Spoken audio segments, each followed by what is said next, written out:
Menurut Anda apa itu otonomi daerah, Mas? Menurut saya otonomi daerah itu pada dasarnya adalah wewenang yang diberikan oleh pemerintah pusat kepada pemerintah daerah agar daerah tersebut bisa mengelola wilayahnya sendiri.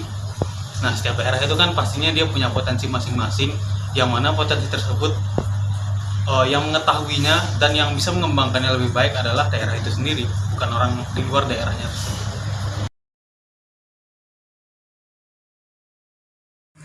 Mas, Iya, Mas. ngisi mas? Hah? Lagi sibuk nah mas? Oh, enggak ini, Mas. Lagi gambar-gambar aja.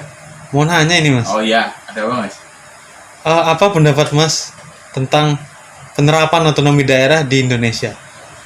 Oh, kalau menurut saya penerapan otonomi daerah di Indonesia itu sangat cocok ya, Mas. Karena Indonesia itu kan negara kepulauan. Jadi kan pulau yang satu pisah dari lautan, terus pulau yang lain. Orang-orangnya, masyarakatnya juga beragam, sumber dayanya juga mencar-mencar dari Sabang sampai Merauke ada. Nah itu, jadi memberikan kesempatan pemerintah daerah untuk mengembangkan dirinya sendiri, mandiri, terlepas dari urusan pusat. Nah, pusat itu hanya sebagai apa ya, mengawasi atau memberi stimulus kepada pemerintah daerah untuk melaksanakan kegiatannya sehari-hari. Pemerintah daerah itu juga melaksanakan otonomi daerah itu karena dia juga yang tahu otonomi daerahnya sekitarnya itu, jadi dia harus mengembangkannya sendiri, Mas. Menurut saya gitu, Mas. Oh iya, makasih ya mas ya. Iya, sama-sama, Mas. Apakah otonomi di Indonesia sudah berjalan dengan baik, Mas? Menurut saya kalau kita bicara berjalan dengan baik atau buruk pasti baik lah ya.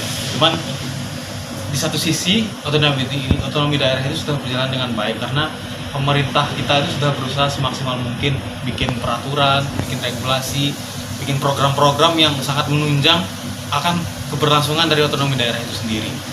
Tapi pastinya masih ada kekurangan karena tidak mungkin kita sisi pembangunan misalnya kan, kita tidak mungkin membangun daerah Indonesia yang begitu luasnya secara langsung plok gitu langsung dibangun semuanya langsung, nggak mungkin. Pasti kita butuh proses untuk itu.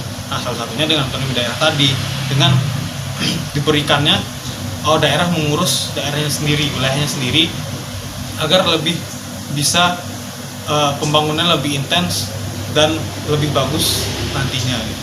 Itu menurut saya sih. Masih, Mas. Oke. Ini antar aja mas. Penting ini, Mas. Penting. Gimana? Nah di Indonesia kan pembangunan masih banyak yang belum merata tuh mas. Ya, Nah menurut mas itu solusinya gimana ya? pasti bahas otonomi daerah ini. Oh, betul, Mas. Betul sekali. Iya. Kok bisa tahu saya ini dari mana ya? Ayo, apa, Mas? Betul. Jadi ya solusinya kurang lebih itu. Pertama, dari pemerintah pusatnya. Gimana cara pemerintah pusat bisa mensamaratakan pembangunan di seluruh daerah. Gak cuma di ibu kotanya saja, gak cuma di Jawa saja. Karena emang Indonesia kan dari Sabang sampai Merauke itu pulaunya banyak, penduduknya juga banyak. Berarti kan gimana cara pemerintah pusat bisa mensamaratakan pembangunan di seluruh daerah di Indonesia? Gimana caranya? Caranya itu dengan membangun infrastruktur yang merata lah. Infrastruktur nggak hanya jalannya di Jawa aja, yang kendaraan-kendaraan transport umumnya di Jawa aja, nggak disamaratain semuanya. Dan dari pemerintah sekarang udah ada prosesnya itu. Jadi itu dari pemerintah pusat emang udah terlihat prosesnya, udah terlihat progresnya, tapi masih bisa dikembangin lagi lah. Terus kembali lagi juga ke daerahnya kan. Kalau bahas otonomi daerah pasti juga kembali ke daerahnya, di mana kayak daerahnya ya itu daerah mereka. Itu ya berarti mereka juga butuh pemikiran dari mereka sendiri. Itulah kenapa konsep otonomi daerah itu kayak misalnya aku punya barang, itu terserah aku gimana. Nah, dari situ juga daerah juga seperti itu kan punya dia. Dan berarti itu hadiah kan buat ngelakuin apa-apa buat daerah itu. Jadi sebagai intinya ya, dia yang tahu daerah itu, dia tahu daerahnya sendiri, dia tahu progresnya di mana, dia tahu opportunity-nya di mana. Jadi biar daerah itu mengurus daerahnya gimana lah, bagusnya diapain. Misalnya kalau Madura suruh dikasih tambang emas kan ya nggak bisa. Sedangkan kalau Papua disuruh panen besi atau panen garam gitu kan ya susah. Maka dari itu gimana sih caranya biar daerah itu memaksimalkan lah potensi daerahnya sendiri, dan juga dari rakyatnya juga. Rakyatnya kalau misalnya males-malesan minta dimanjain sama pemerintahnya ya susah.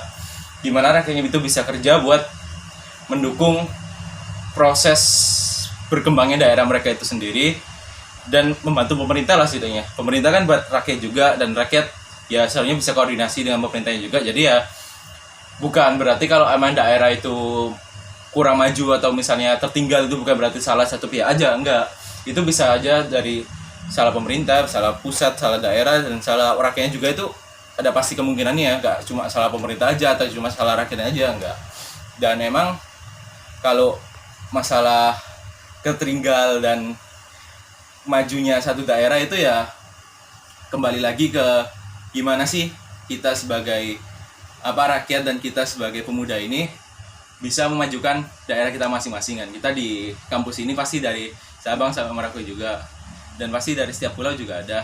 Dan gimana itu kita nanti sebagai pahlawan keuangan bisa membangun negara kita masing-masing. Namanya pahlawan kan juga berarti kita akan terus terus semangat dah dan pantang menyerah.